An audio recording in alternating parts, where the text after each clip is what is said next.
65세 이후에는 혈당이 예전처럼 완전히 마음 놓고 볼 수 있는 숫자가 아니게 되면서 식탁을 바라보는 기준도 조금씩 달라지기 시작합니다. 밥 한 숟가락을 뜨실 때도 한 번 더 생각하게 되고 단 음식이나 기름진 음식에는 자연스럽게 손이 덜 가기도 합니다. 시장이나 마트에서 식재료를 고르실 때에도 이 음식은 내 혈당에 괜찮을까 하고 한 번쯤 생각해 보신 적이 있으실 것입니다. 가지는 비교적 열량이 낮고 식이섬유를 포함하고 있으며 짙은 보라색 껍질에는 안토시아닌이라는 식물성 색소도 들어 있습니다. 이런 특징 때문에 혈당이나 식생활을 신경 쓰시는 분들이 관심을 가질 만한 채소이지만 여기에서 한 가지는 분명하게 구분해야 합니다.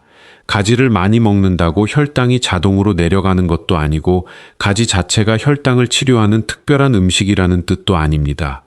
오히려 오늘 말씀드리고 싶은 것은 같은 가지라도 어떻게 준비하고 어떤 콘텐츠에도 잘 어울립니다. 특별한 음식이라는 뜻도 아닙니다. 혈당을 생각해서 일부러 가지를 자주 드시는 분들 가운데에서도 가지가 가진 특징을 충분히 살리지 못하는 경우가 있고 반대로 가지 반찬 하나가 있다는 이유로 한 끼 전체를 너무 안심해서 바라보는 경우도 있습니다. 그렇다고 지금까지 가지를 잘못 드셔왔다는 뜻은 아닙니다. 오랫동안 가족의 밥상을 준비해 오신 분들은 가족의 치아 상태나 입맛에 따라 가지를 더 부드럽게 익히기도 하고 양념의 강도를 조절하기도 하셨을 것입니다. 같은 식재료라도 드실 사람에 따라 조리 방법을 바꾸어 오셨던 그 경험은 지금도 충분히 가치가 있습니다. 다만 이제 그 기준에 한 가지를 더 추가해 보자는 것입니다. 바로 현재 자신의 혈당과 한 끼 식사 전체의 균형입니다. 예를 들어 가지를 부드럽게 드시기 위해 보라색 껍질을 항상 전부 벗겨내고 계시지는 않은지, 가지를 볶을 때 기름이 금방 사라지는 것처럼 보여 계속 기름을 추가하고 계시지는 않은지 한번 살펴볼 필요가 있습니다. 가지 껍질에 안토시아닌이 분포한다는 점은 연구에서도 확인되어 있습니다. 2008년 일본 연구진이 가지와 그 근현종 123계통의 껍질을 분석한 결과 안토시아닌이 검출되었고 품종에 따라 그 구성에도 차이가 있는 것으로 나타났습니다. 다만 이 연구가 가지 껍질을 먹으면 사람의 혈당이 내려간다는 사실을 증명한 임상시험은 아닙니다. 가지 껍질에 특정 식물성 성분이 있다는 사실과 서로 다른 이야기이기 때문에 이 두 부분은 분명하게 구분해서 이해하시는 것이 좋습니다. 오늘 영상에서는 네 가지를 중심으로 가지를 다시 살펴보겠습니다. 먼저 가지에 들어있는 식이섬유를 어떻게 이해해야 하는지 말씀드리고 그 다음에는 우리가 별 생각 없이 벗겨내기도 하는 보라색 껍질에 어떤 특징이 있는지 살펴보겠습니다. 이어서 가지를 볶을 때 기름과 양념 때문에 한 끼의 성격이 어떻게 달라질 수 있는지도 보겠습니다. 그리고 마지막에는 가지 한 접시만 바라보는 것이 아니라 밥과 다른 반찬까지 포함해 한 끼 전체를 어떻게 보면 좋은지 말씀드리겠습니다. 복잡한 식단을 새로 외우실 필요는 없습니다. 평소 좋아하시던 가지를 포기하실 필요도 없습니다. 지금까지 오랫동안 지켜오신 식탁에 새로운 기준 하나만 더해보시면 됩니다. 그렇다면 가지를 볼 때 가장 먼저 무엇을 살펴봐야 할까요? 많은 분들이 먼저 보라색 껍질을 떠올리실 수 있지만 그보다 먼저 이해해야 할 것이 하나 있습니다. 바로 식이섬유입니다. 먼저 가지에 실제로 식이섬유가 얼마나 들어있는지부터 살펴보겠습니다. USDA Food Data Central 자료를 기준으로 보면 생가지 100g에는 약 25kcal가 들어있고 탄수화물은 약 5.9g이며 그중 식이섬유는 약 3g 정도입니다. 다시 말해 가지는 탄수화물이 매우 많은 채소는 아니면서 한 끼 식사에 일정량의 식이섬유를 보태줄 수 있는 식품입니다. 따라서 가지에 식이섬유가 있으니 많이 먹으면 먹을수록 혈당에 더 좋겠지라고 생각하기보다는 전체 식사 속에서 식이섬유를 조금 더 보태주는 채소라고 이해하시는 편이 더 정확합니다. 식이섬유는 모두 똑같이 작용하지 않습니다. 크게 보면 수용성 식이섬유와 불용성 식이섬유로 나눌 수 있습니다.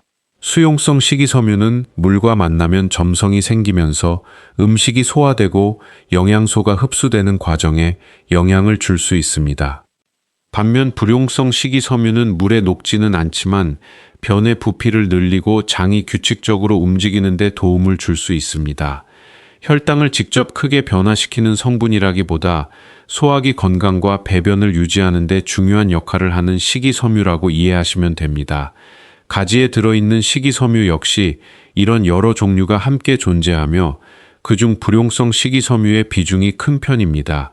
그래서 가지를 혈당을 낮춰주는 음식이라고 보는 것보다는 식사에 채소와 식이섬유 역시 이런 여러 가지 자체가 혈당을 직접 낮춰주는 것은 아니지만 한 끼에서 채소의 비중을 늘리는 데 도움을 주고 일부 고탄수화물 음식이나 기름진 음식의 자리를 대신할 수 있다면 전체 식사를 조금 더 균형 있게 구성하는 데 도움이 될 수 있습니다. 여기서 중요한 차이가 하나 있습니다. 흰쌀밥 한 그릇을 평소와 똑같이 드신 뒤 가지 반찬만 하나 더 추가하는 것과 자신의 상태에 맞게 밥의 양을 살펴보고 가지와 다른 채소의 비중을 함께 늘리는 것은 전혀 다른 식사입니다. 처음부터 한 끼 식사의 구성 안에 들어있을 때 의미가 있는 것입니다. 예를 들어 밥을 평소와 똑같이 한 공기 가득 드시면서 오늘은 가지도 먹었으니 괜찮겠지 라고 생각하신다면 가지를 먹었다는 사실만으로 식사 전체가 달라지는 것은 아닙니다. 반대로 밥의 양이 자신에게 적절한지 살펴보고 가지뿐 아니라 다른 채소와 단백질 음식까지 함께 구성한다면 같은 가지 반찬도 전혀 다른 역할을 하게 됩니다. 먼저 가지를 먹었다는 이유만으로 한 끼 전체에 대해 완전히 안심하지 마십시오.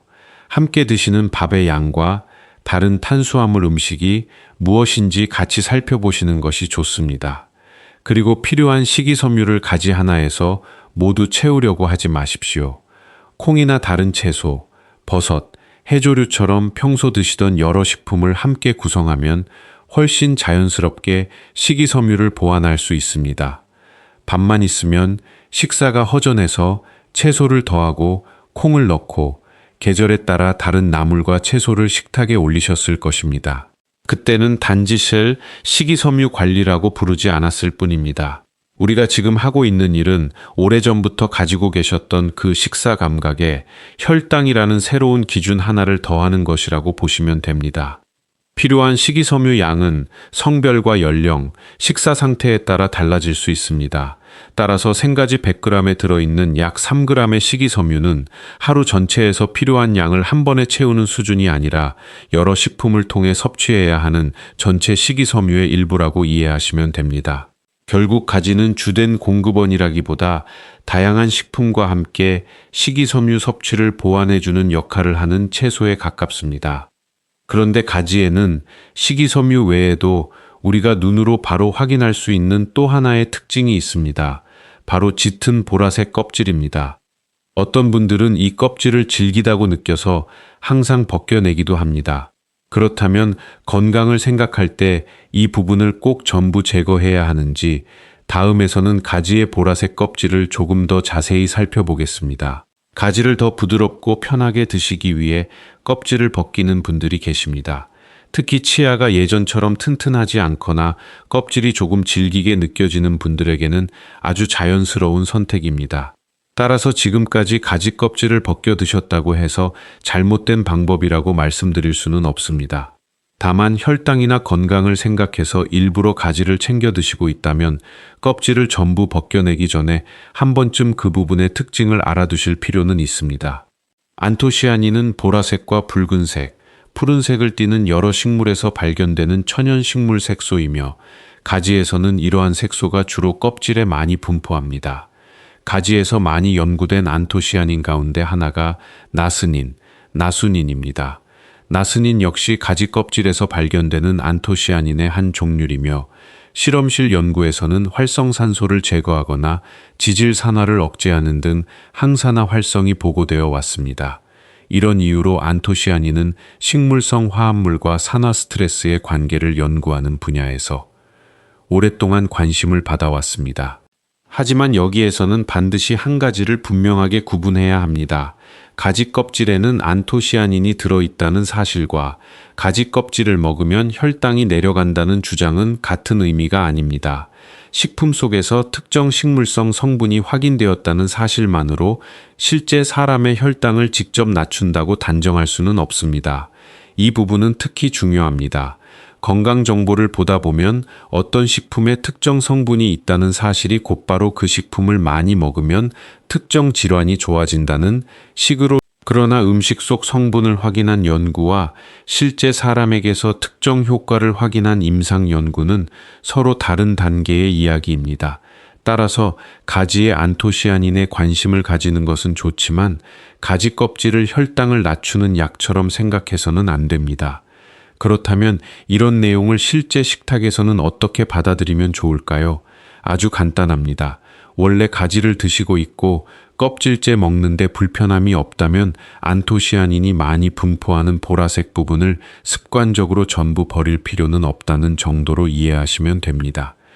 껍질째 드셔도 불편하지 않으시다면 깨끗이 씻은 뒤 그대로 조리하셔도 됩니다. 반대로 껍질 때문에 씹기가 불편하다면 건강을 위해 억지로 참으실 필요는 없습니다. 껍질을 전부 벗기는 대신 세로로 한 줄씩 번갈아 벗기는 방법도 있고 조금 더 오래 익혀서 부드럽게 만든 뒤 드시는 방법도 있습니다. 예를 들어 가지의 보라색 부분을 어느 정도 남겨두고 싶지만 껍질이 질기게 느껴진다면 처음부터 껍질을 전부 제거하기보다 일부만 남기고 충분히 익히는 방법이 더 현실적일 수 있습니다. 중요한 것은 앞으로는 반드시 가지 껍질을 먹어야 한다는 새로운 규칙을 만드는 것이 아닙니다. 자신의 몸이 편하게 받아들일 수 있는 범위 안에서 가능하다면 가지가 원래 가지고 있는 부분을 조금 더 남겨두는 것입니다. 우리는 건강 정보를 들으면 때때로 기존의 습관을 모두 바꾸어야 한다고 생각하기 쉽습니다. 하지만 오랫동안 유지할 수 있는 식사 방법은 대부분 그렇게 극단적이지 않습니다.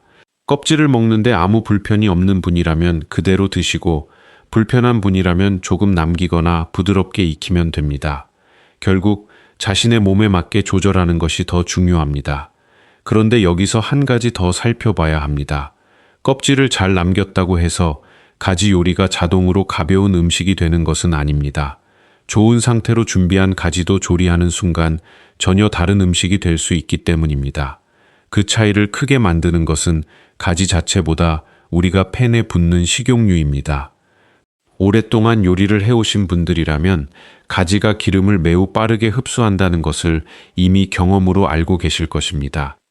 팬에 기름을 조금 두르고 가지를 넣으면 얼마 지나지 않아 기름이 거의 사라진 것처럼 보이고 그러면 자연스럽게 조금 더 붓게 됩니다. 다시 팬이 마른 것처럼 보이면 또 기름을 추가하게 되고 요리를 마치고 나면 처음에는 채소 반찬 한 접시를 만들려고 했을 뿐인데 생각보다 훨씬 많은 기름을 사용한 경우도 생깁니다. 조리 과정에서 기름을 비교적 쉽게 흡수합니다.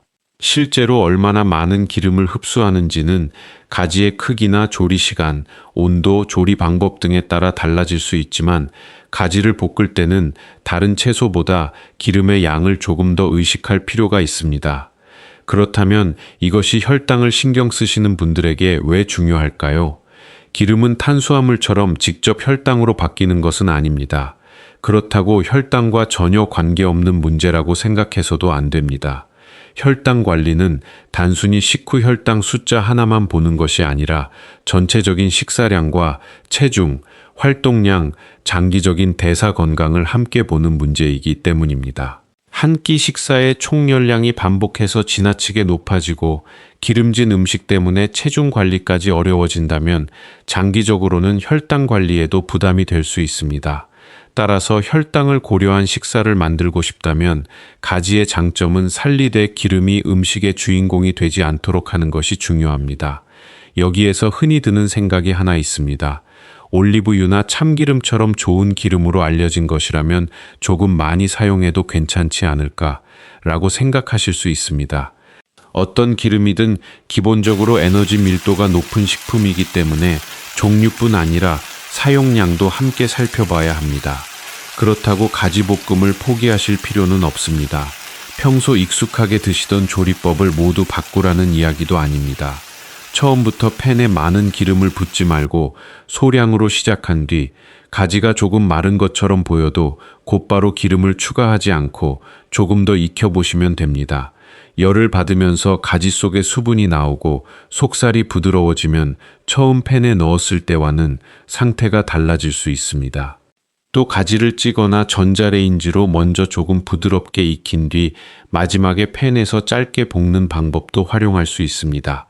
처음부터 많은 양의 기름으로 가지를 완전히 익히는 것보다 사용량을 조절하기 쉬울 수 있습니다.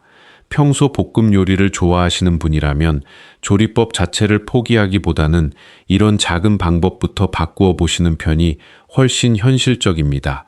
양념도 함께 살펴보셔야 합니다. 많은 양의 기름에 간장이나 설탕, 시럽까지 많이 사용한다면 주재료가 가지라는 이유만으로 그 한 접시가 자동으로 가벼운 음식이 되는 것은 아닙니다. 가지는 양념도 잘 흡수하기 때문에 음식의 간이 강해질수록 맛이 진해지고 그 결과 밥을 더 많이 먹고 싶어지는 경우도 있습니다. 이 부분은 혈당을 신경 쓰시는 분들에게 생각보다 중요합니다. 반찬 자체의 탄수화물만 볼 것이 아니라 그 반찬이 내 전체 식사에 어떤 영향을 주는지도 살펴봐야 하기 때문입니다. 아무리 채소 반찬이라도 너무 짜거나 달아서 밥을 계속 남기게 만든다면 식사 전체에서는 다른 결과를 만들 수 있습니다. 이 가지를 어떤 방식으로 조리했는지, 얼마나 많은 기름과 양념이 들어갔는지, 그리고 그 조리법 때문에 오히려 밥을 더 많이 먹고 있지는 않은지도 함께 보시는 것이 좋습니다. 여기까지 껍질도 적당히 남기고 기름도 줄이고 양념까지 가볍게 하셨다고 해보겠습니다. 그런데도 어떤 분들은 식후 혈당이 기대했던 것보다 높게 나오는 것을 볼 수 있습니다. 그 이유를 찾으려고 다시 가지를 바라보지만 이때부터는 더 이상 가지 자체만 볼 것이 아닙니다. 가지 옆에 무엇이 놓여 있는지를 살펴봐야 합니다. 여기까지 함께 보셨다면 이제 가지 자체를 어떻게 다루면 좋은지는 크게 어렵지 않습니다. 껍질은 드시는데 불편하지 않은 범위에서 남겨두고 가지가 기름을 모두 흡수한 것처럼 보인다고 해서 계속 기름을 추가하지 않으며 양념도 지나치게 무거워지지 않도록 조절하시면 됩니다. 하지만 혈당을 신경 쓰고 계시다면 마지막으로 반드시 한 가지를 더 살펴보셔야 합니다. 그것은 가지가 아니라 가지 한 접시가 놓여 있는 한 끼 식사 전체입니다. 예를 들어 저녁에 가지 무침 한 접시를 준비했고 건강을 생각해서 기름도 많이 사용하지 않았다고 해보겠습니다. 가지도 잘 익혔고 양념도 지나치게 강하지 않습니다. 여기까지만 보면 아주 잘 준비한 반찬처럼 보입니다. 그런데 밥은 평소처럼 한 공기 가득 드시고 식탁에는 잡채와 감자조림도 함께 올라와 있습니다. 여기에 식사가 끝난 뒤 과일까지 꽤 많이 드셨다면 이야기가 달라집니다. 가지무침 자체에는 큰 문제가 없더라도 한 끼 안에서 탄수화물이 여러 음식으로부터 동시에 들어오고 있을 수 있기 때문입니다. 그렇다고 잡채가 나쁜 음식이라는 뜻도 아니고 감자나 과일을 먹지 말라는 뜻도 아닙니다. 중요한 것은 음식 하나하나를 좋은 음식과 나쁜 음식으로 나누는 것이 아니라 한 번의 식사에서 어떤 음식들이 함께 겹쳐 있는지를 보는 것입니다. 혈당을 신경 쓰신다면 오늘 가지를 먹었는가만 볼 것이 아니라 오늘 한 끼 전체에서 탄수화물이 들어있는 음식을 얼마나 먹었는가도 함께 살펴봐야 합니다. 밥이 많지 않더라도 면이나 떡, 감자, 고구마 같은 음식이 함께 있다면 전체 탄수화물 섭취량은 생각보다 많아질 수 있습니다. 가지를 드실 때 한 끼 식사를 채소, 단백질, 탄수화물이라는 세 부분으로 나누어 바라보시면 이해하기 쉽습니다. 먼저 가지나 나물, 버섯, 오이처럼 전분이 많지 않은 채소가 식사에서 충분한 자리를 차지하고 있는지 살펴보십시오. 단순히 밥 옆에 몇 조각 놓여 있는 정도인지 아니면 실제로 한 끼에서 의미 있는 비중을 차지하고 있는지 보는 것입니다. 그 다음에는 생선이나 두부, 달걀 또는 기름기가 적은 고기처럼 평소 익숙하게 드시는 단백질 음식이 함께 있는지도 확인해 보십시오. 밥과 채소만 먹고 있는 것은 아닌지, 한 끼에서 단백질을 제공하는 음식이 빠져 있지는 않은지도 살펴볼 필요가 있습니다. 마지막으로 밥과 같은 탄수화물 식품의 비중을 살펴보시면 됩니다. 미국 당뇨병 학회에서 소개하는 다이어비티스 플레이트도 비슷한 원리를 사용합니다. 따라서 실제로 접시를 정확하게 4칸으로 나누거나 자를 대고 양을 맞추셔야 한다는 뜻은 아닙니다. 한 끼 식사를 다시 바라보기 위한 간단한 기준으로 사용하시면 충분합니다. 예를 들어 평소에는 반 공기 정도면 충분한데 습관적으로 한 공기를 가득 담고 있지는 않은지 살펴보십시오. 채소는 밥 옆에 몇 조각 놓여 있는 정도인지 아니면 실제로 충분한 비중을 차지하고 있는지도 보시면 됩니다. 그리고 한 가지 더 기억하셔야 할 것이 있습니다. 탄수화물은 밥에만 들어있는 것이 아닙니다. 밥의 양을 줄였다고 해서 그 식사의 탄수화물이 반드시 적어지는 것도 아닙니다.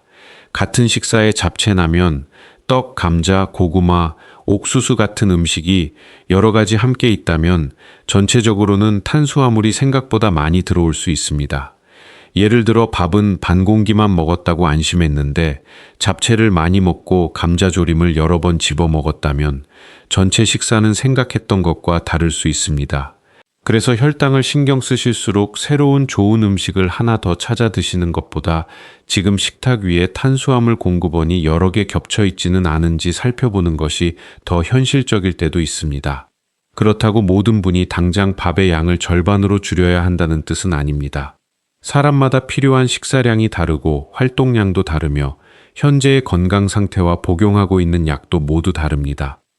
현재 당뇨병 치료를 받고 계시다면 밥이나 탄수화물의 양을 크게 바꾸기 전에 본인에게 안내된 치료 계획을 우선해서 따르시는 것이 중요합니다. 식사량을 줄이는 것이 무조건 좋은 것이 아니라 현재 사용하고 있는 약과 자신의 혈당 상태에 맞게 조정하는 것이 더 중요합니다.